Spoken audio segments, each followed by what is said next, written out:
Muito boa noite a todos, muito obrigado por terem vindo. Eu vou passar a palavra já aqui ao nosso painel. Vou só dizer, o Kfar Trofa tem muito gosto em estar a organizar esta tertúlia que nasceu, esta e outras que nós pretendemos realizar. Mas esta ideia nasceu de tertúlias internas, principalmente de conversas entre mim e o Afonso, que está aqui assim, e que muitas vezes nós falamos na vontade de realizar estas tertúlias. E, portanto, esta é a primeira que se vai realizar, eu espero que seja a primeira de muitas. Alguns que estão agora desse lado, espero que numa próxima vez possam estar neste painel, porque a ideia não é propriamente trazer grandes especialistas de fora, mas é conversarmos sobre temas que nos interessam a todos, que somos profissionais de educação,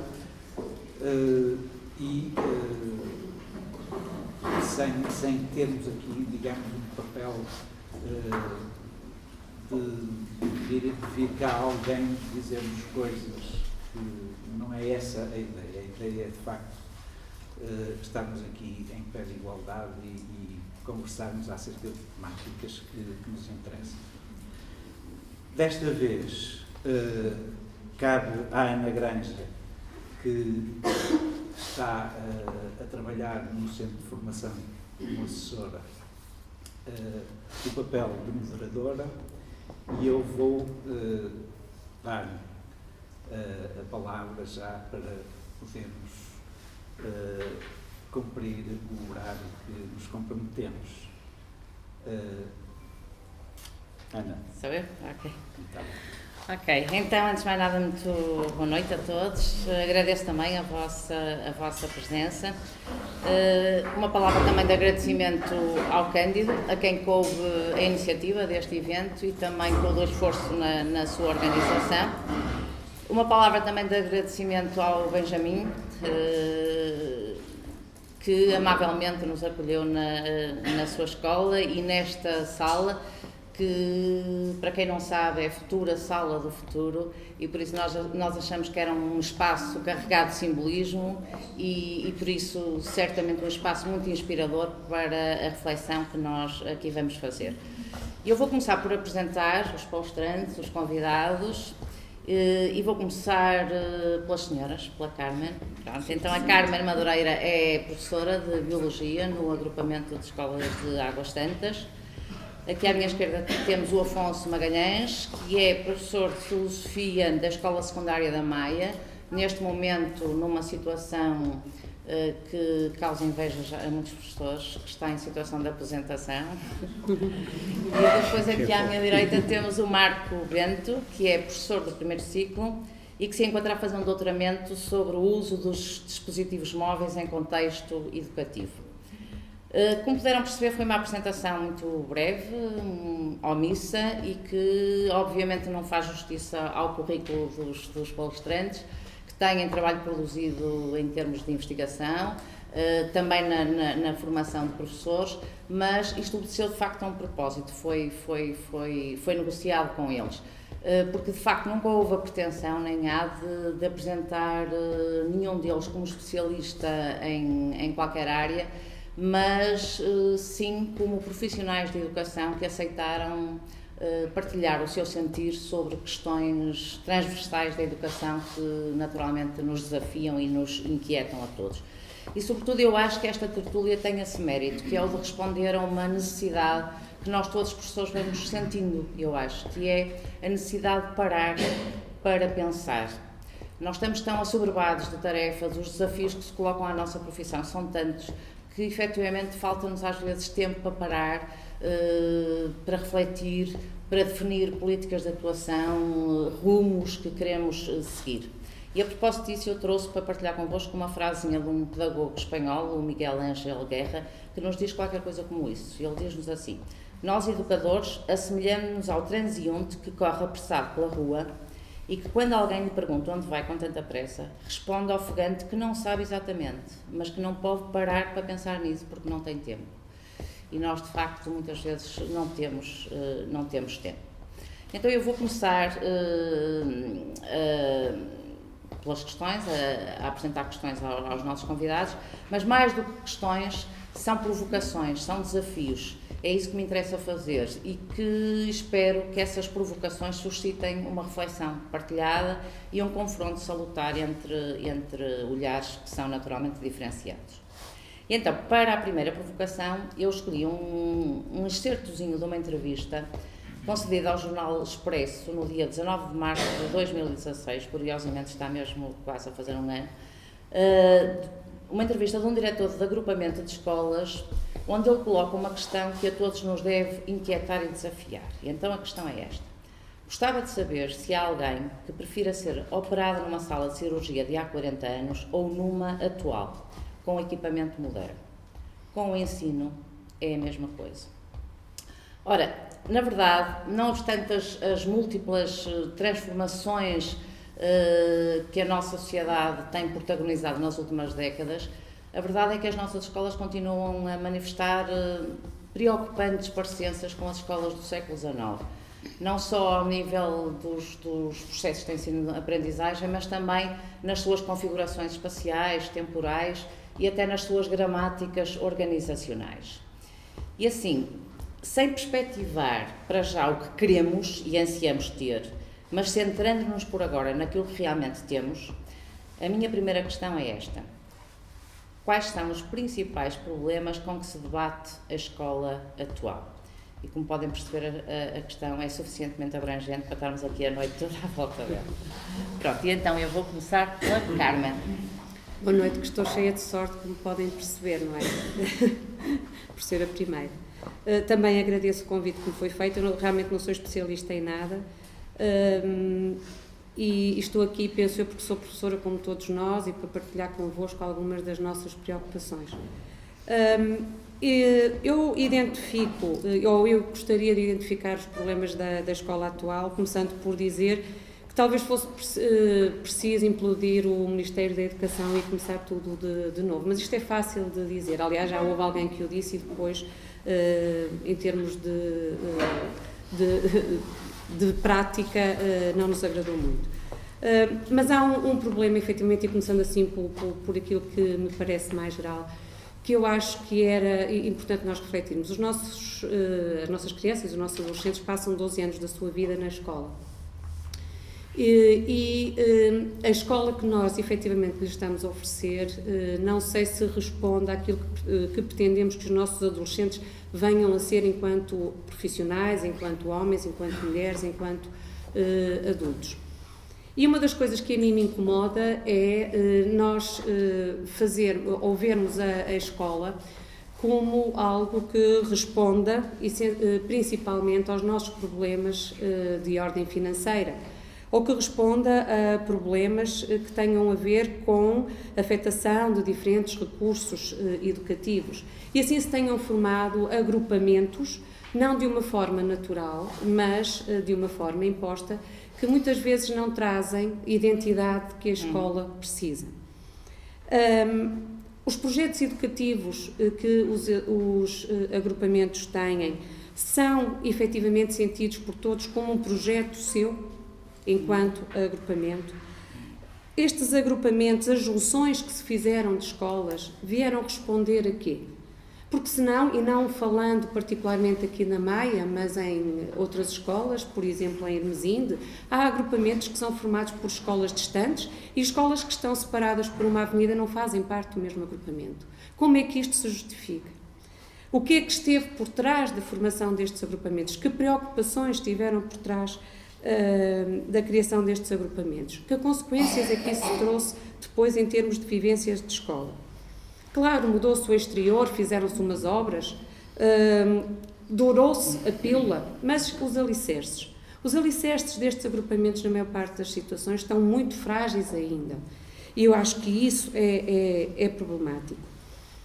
Eu li aqui há tempos uma crónica do Eduardo Sá,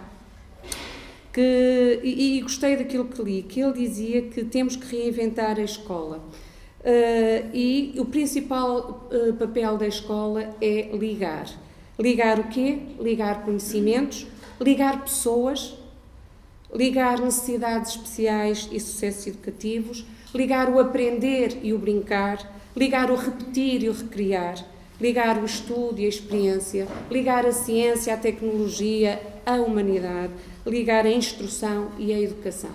E aquilo que me parecem agrupamentos enormes, e eu nem vou pôr o mega agrupamentos, mas em agrupamentos em que temos 260 e tal professores, 2.000 e tal alunos num edifício, 80, 90 turmas num edifício. Essas ligações tornam-se obviamente muito difíceis. E há uma particularmente que a mim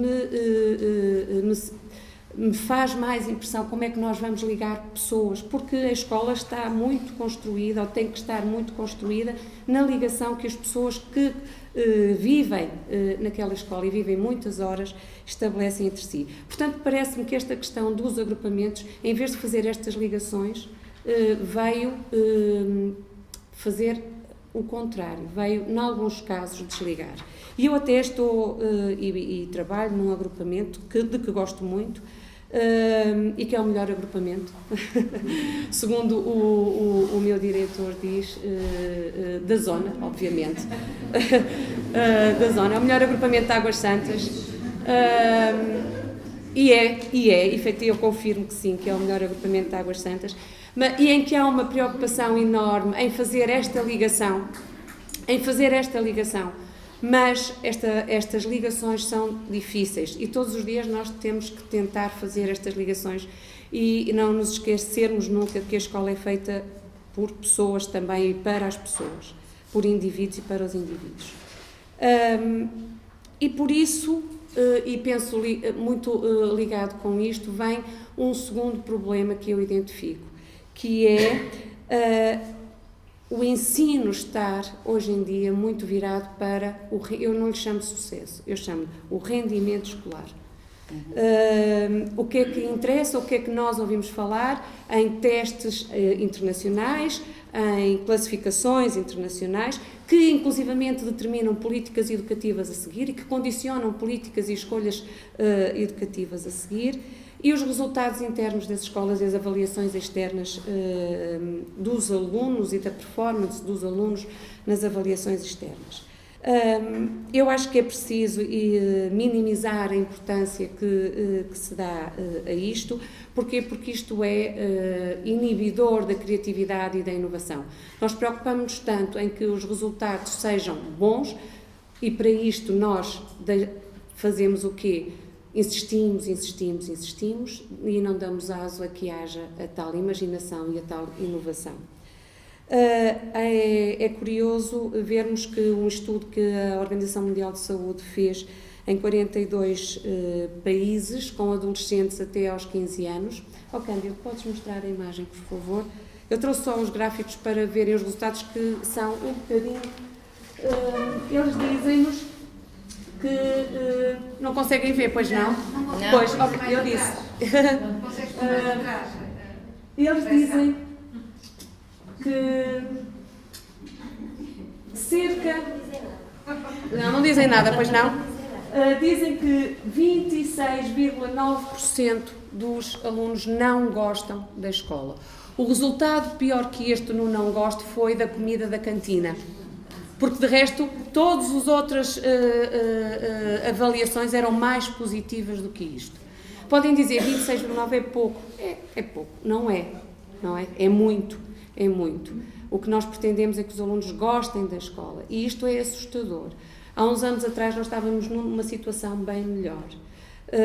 Nós fomos, dos 42 países, fomos o 33º, Portugal foi o 33º nesta classificação. Pior do que isso, pior não, eu acho que igualmente mau, é os alunos referirem o seu grau de exaustão, que eu acho que eu também não tenho aqui, eu trouxe aqui os dados, pensei que isto iria ver-se melhor, 10,3% dos alunos diz que quase todos os dias se sente exausto. E só 46,9% se diz que raramente está exausto. Se nós juntarmos o quase todos os dias com mais que uma vez por semana, temos 52,7% dos alunos a sentirem-se exaustos numa semana. E isto nós temos que refletir sobre isto e sobre aquilo que a escola está a oferecer aos nossos alunos. E agora passava a palavra. Acho que eu sim, foi até porque alguns desses aspectos serão retomados mais à frente, não tenho dúvidas disso. E então, Afonso, do teu ponto de vista, quais são os principais problemas quando se trata da escola? Eu vou ser um bocadinho mais genérico e menos pragmático que a Carmen foi, e dir-vos-ia, assim, de um modo geral, como percepciono os problemas da escola como instituição educativa e dos adolescentes nesta altura. Eu julgo que a escola que hoje temos e o efeito que provoca é a de criar indivíduos disformes.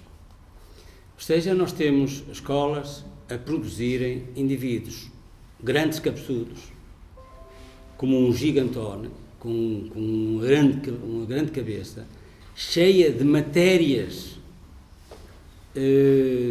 desordenadas, ou seja, matérias que são despejadas ali para dentro, sem qualquer relação funcional umas com as outras. Esses mesmos jovens são raquíticos relativamente às mãos, pouco aprendem com as suas mãos, que são um órgão do nosso corpo que, a nível, se pensarmos no desenvolvimento, que a educação é desenvolvimento, eles são, digamos, raquíticos relativamente às manualidades. E depois, me parece que são cada vez mais estimulados relativamente ao coração. Quero dizer com isto, que a escola está a cultivar muito pouco a sensibilidade dos jovens uns por relação aos outros. Está, digamos, a voltá-los demasiado para a cognição, conhecer, armazenar saber, armazenar. E está a devotar pouca atenção ao nível da convivência e do bem-estar entre eles. E isto tem um reflexo na vida deles, na gestão da sua personalidade e também na vida social. É que se tornam indivíduos indiferentes aos outros. E isso faz, de tempos a tempos, emergir situações anómalas de criminalidade que mostram uma grande dureza de coração, ou seja, uma grande insensibilidade à presença dos outros, e mesmo na escola, mesmo dentro da escola, os jovens são hoje muito individualistas e pouco preocupados em interajudarem-se. Cumprem uma moral exterior a eles, quando o cerne da moral está na relação que nós somos capazes de estabelecer, na relação de compaixão. Este compaixão não é ter pena, compaixão significa sentir os outros. E o cerne da moral não está nas regras que outros impõem, do Ministério, ou seja de quem for. O cerne da moral está na nossa capacidade de vivermos com os outros. E é daí que resultam depois estes problemas, do mal-estar. Aqueles que têm êxito cognitivo estão bem, mas os que não têm êxito cognitivo estão muito mal.